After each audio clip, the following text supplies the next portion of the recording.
Hello दोस्तों, स्वागत है आपका फिर से मेरी एक नई वीडियो में। तो दोस्तों, अगर आपने एक नया लैपटॉप खरीदने के अपना मन बना लिया है या फिर एक नया लैपटॉप खरीदने के बारे में अभी आप सोच रहे हैं और आप कंफ्यूज है कि अब आपको जो है वो कौन सा लैपटॉप ये खरीदना चाहिए या फिर कैसा लैपटॉप खरीदना चाहिए, आई मीन उसमें कैसे स्पेसिफिकेशन होनी चाहिए या फिर कैसे फीचर्स होने चाहिए, तो ये वीडियो आपके लिए यहाँ पर काफ़ी हेल्पफुल रहने वाली है, क्योंकि इस वीडियो में आपको मैं यहाँ पर कुछ टिप्स देने वाला हूँ जिससे कि आप जो है वो एक बेटर लैपटॉप जो है वो बाई कर सकते हैं। तो चलिए दोस्तों, शुरू करते हैं इस वीडियो को। तो दोस्तों, इस वीडियो में मैंने आपको यहाँ पर जो है 3 टिप्स मैं आपको यहाँ पर बताने वाला हूँ कि जिससे आप जो है वो एक बढ़िया लैपटॉप जो है खरीद सकते हैं। जिसमें जो है वो एक आता है यहाँ पर लैपटॉप का हार्डवेयर, दूसरा आता है लैपटॉप के स्पेसिफिकेशंस और तीसरा आता है लैपटॉप के यूज़र रिव्यूज़। तो सबसे पहले तो मैं हार्डवेयर के बारे में बात कर लेता हूँ। देखिए दोस्तों, जब भी आप मार्केट में लैपटॉप जो है वो खरीदने के लिए जाते हैं तो लैपटॉप के आप हार्डवेयर से ज़्यादा उसके सॉफ्टवेयर स्पेसिफिकेशंस पर आप ज़्यादा ध्यान देते हैं। लेकिन सॉफ्टवेयर स्पेसिफिकेशंस जो है वो यहाँ पर या फिर जो सॉफ्टवेयर प्रॉब्लम्स है वो जल्दी से सॉल्व हो जाती हैं, लेकिन जो यहाँ पर हार्डवेयर प्रॉब्लम्स हैं उनको यहाँ पर सॉल्व होने में काफ़ी टाइम लगता है। यानी कि उन सॉफ्ट हार्डवेयर कंपोनेंट्स को ही यहाँ पर ज़्यादा जो है वो खर्चा आता है। यानी कि अगर कोई पार्ट्स ख़राब हो गया तो उसको चेंज करने में ज़्यादा खर्चा आता है। यहाँ पर लैपटॉप मैग के एक वेबसाइट के अनुसार यहाँ पर HP लैपटॉप के यहाँ पर हार्डवेयर जो है वो ज़्यादा अच्छे हैं। दूसरे नंबर पर आते हैं असूस के, जो कि यहाँ पर हार्डवेयर जहाँ पर ज़्यादा अच्छे हैं। यानी कि मैंने असूस का नाम इसलिए रखा है क्योंकि असूस जो है वो खुद मदरबोर्ड जो है वो मैन्युफैक्चर करता है। तीसरे नंबर पर आते हैं यहाँ पर डेल, बाकी अदर कंपनीज आती हैं जैसे लेनोवो हो गया, एसर हो गया, MSI हो गया, सैमसंग हो गया, बाकी अदर कंपनियाँ आ जाती हैं।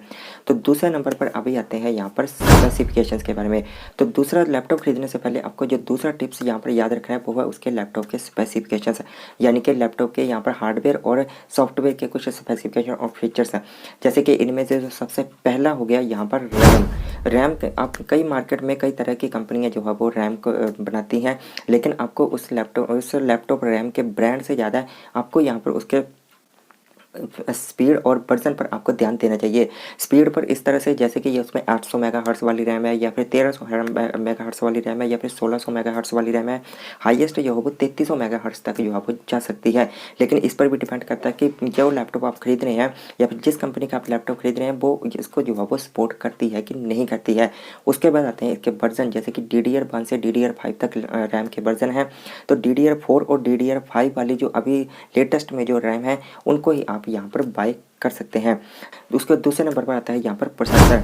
तो देखिए मेनली मार्केट में यहाँ पर 2 कंपनी है जो प्रोसेसर बनाती हैं, एक है यहाँ पर AMD, दूसरा है इंटेल। तो अगर आप जो है वो यहाँ पर इंटेल प्रोसेसर वाला लैपटॉप खरीदना चाहते हैं तो इंटेल में आपको यहाँ पर लेटेस्ट या फिर 11th जनरेशन या फिर 12th जनरेशन वाला आप यहाँ पर प्रोसेसर खरीद सकते हैं, जिनमें मेनली i3 हो सकता है या फिर i5 हो सकता है, i7 भी हो सकता है। वो तो आप चॉइस पर डिपेंड करता है कि आपको जो है वो किस पर्पज़ से लैपटॉप चाहिए। अगर आपको ऑफिस के लिए चाहिए या फिर स्टूडेंट हैं आप उसके लिए चाहिए तब तो आपको i3 या i5 चल जाएगा। लेकिन अगर आप हैवी गेमिंग करते हैं या फिर वीडियो एडिटिंग के लिए चाहिए तब तो आपको i7 या i9 वाला यहाँ पर प्रोसेसर वाला लैपटॉप लेना चाहिए। अगर आप इंटेल वाला खरीद रहे हैं उसमें से आपको यहाँ पर 11th और 12th जनरेशन वाला लैपटॉप प्रोसेसर वाला लैपटॉप आपको खरीदना चाहिए। लेकिन अगर AMD की बात करें तो AMD में आपको यहाँ पर AMD Ryzen जैसे 5 हो गया, 7 हो गया, 9 हो गया, इस तरह के प्रोसेसर वाला लैपटॉप आपको खरीदना चाहिए। लेकिन इन दोनों में आपको डिफरेंस बता दूँ, जो इंटेल वाला प्रोसेसर है वो मेनली परफॉर्मेंस टारगेट को रखकर लैपटॉप बनाती है, लेकिन जो AMD वाले हैं उसमें आपको परफॉर्मेंस भी अच्छी देखने को मिलती है और गेमिंग के लिए ज़्यादातर जो है वो यहाँ पर उसको यूज़ किया जाता है।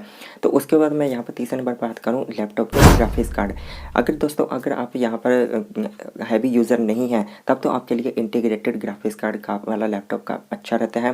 लेकिन अगर आप हैवी यूज़र हैं यानी कि आप वीडियो एडिटिंग करते हैं, गेमिंग करते हैं, तब तो आपके लिए डेडिकेटेड ग्राफिक्स कार्ड वाला लैपटॉप ही आपको लेना चाहिए। अब इन दोनों में थोड़ा सा मैं आपको डिफरेंस बता दूँ कि जैसे कि मान लीजिए आपके पास 4 GB का इसमें इंटीग्रेटेड ग्राफिक कार्ड लैपटॉप में दिया गया है, तो वो जो इंटीग्रेटेड ग्राफिक्स कार्ड है अगर आप यहाँ पर कुछ हैवी टास्क करते हैं तो जो डेडिकेटेड जो 4 GB वाला डेडिकेटेड ग्राफिक कार्ड है वो यहाँ पर आपके लैपटॉप की इंटरनल स्टोरेज से 4 GB की मेमोरी को यहाँ पर लेता है। तो उसके बाद आपके टास्क को परफॉर्म करता है, जिससे आपका लैपटॉप जो है वो थोड़ा सा लैग या फिर हैंग करने लगता है। लेकिन अगर आपके लैपटॉप में डेडिकेटेड 4 GB का डेडिकेटेड ग्राफिक कार्ड है तो उसमें अलग से अपनी मेमोरी दी होती है, तो वो अपनी मेमोरी को यहाँ पर यूज़ करता है, जिससे आपके स्टोरेज लैपटॉप की स्टोरेज और रैम पर कोई असर नहीं पड़ता है। उसके डेडिकेटेड ग्राफिक कार्ड की अपनी मेमोरी होती है, तो वो उससे उस मेमोरी को यूज़ करता है जो भी आप टास्क यहाँ पर परफॉर्म करें, जिससे आपका लैपटॉप हैंग भी नहीं होता है या फिर लैग भी नहीं करता है। तो उसके बाद आती है यहाँ पर डिस्प्ले। तो देखिए दोस्तों, अगर आप एक नॉर्मल यूज़र हैं तब तो आपके लिए एचडी प्लस डिस्प्ले वाला लैपटॉप यहाँ पर काफ़ी अच्छा रहने वाला है। लेकिन अगर आप वीडियो एडिटिंग करते हैं, गेमिंग करते हैं, तब आपके लिए यहाँ पर फुल एचडी प्लस डिस्प्ले वाला लैपटॉप खरीदना चाहिए, जिनमें से मेनली आप 14 इंच या 15 इंच वाला लैपटॉप जो है वो खरीद सकते हैं। तो उसके बाद आता है यहाँ पर स्टोरेज। तो स्टोरेज में मेनली यहाँ पर अभी आपको मार्केट में एसएसडी ही देखने को मिलती है, हार्ड डिस्क यहाँ पर आपको लैपटॉप में देखने को नहीं मिलती है। तो यहाँ पर आप जो है वो 512 GB एसएसडी वाला यहाँ पर लैपटॉप भी खरीद सकते हैं अगर आपको मेमोरी की ज़्यादा ज़रूरत पड़ती है। लेकिन अगर आप कम मेमोरी की ज़रूरत पड़ती है तो आप यहाँ पर लगभग 256 GB की यहाँ पर एसएसडी वाला लैपटॉप जो है वो आप खरीद सकते हैं। और अगर आपको मेमोरी भी ज़्यादा चाहिए तो आप यहाँ पर प्राइस भी कम है, तो आप अलग से 500 GB की हार्ड डिस्क उसमें इंस्टॉल करवा सकते हैं। लैपटॉप में ये सब जो है वो इसमें अलग से पोर्ट जो है वो दिया होता है। उसके तीसरे नंबर पर जो आती है टिप्स, वो है यहाँ पर यूज़र रिव्यू। अगर आप लैपटॉप को चाहे ऑनलाइन खरीदें चाहे ऑफलाइन खरीदें, आपको यहाँ पर यूज़र रिव्यू पर वो देखने के बाद ही लैपटॉप को खरीदना चाहिए। जैसे कि अगर आप यहाँ पर वो फ्लिपकार्ट से इसके रिव्यू चेक कर सकते हैं या फिर अमेजोन से भी चेक कर सकते हैं। जो भी लैपटॉप आप खरीदना चाहते हो, आपने पहले से मन बनाया होगा इतने बजट में लैपटॉप चाहिए, तो आप उनको सर्च कर सकते हैं। उसके बाद उन लैपटॉप्स के यहाँ पर नीचे देख सकते हैं, उनके कमेंट्स देख सकते हैं कि उनमें लैपटॉप कैसा है, उनमें यूज़र रिव्यू यहाँ पर दिए जाते हैं। वहाँ से आप इनको जो है वो देख सकते हैं और लैपटॉप को खरीद सकते हैं। तो ये थे यहाँ पर कुछ 3 टिप्स जो कि लैपटॉप खरीदने से पहले आपको यहाँ पर ध्यान में रखने चाहिए। तो आई होप आपको ये वीडियो पसंद आई होगी। अगर वीडियो पसंद आई तो मेरी इस वीडियो को लाइक करें, कमेंट करें, शेयर करें। तो मिलता हूँ दोस्तों मैं अभी आपसे ऐसे ही नेक्स्ट टेक रिलेटेड वीडियोज़ के साथ। तब तक के लिए till then take care and bye bye दोस्तों।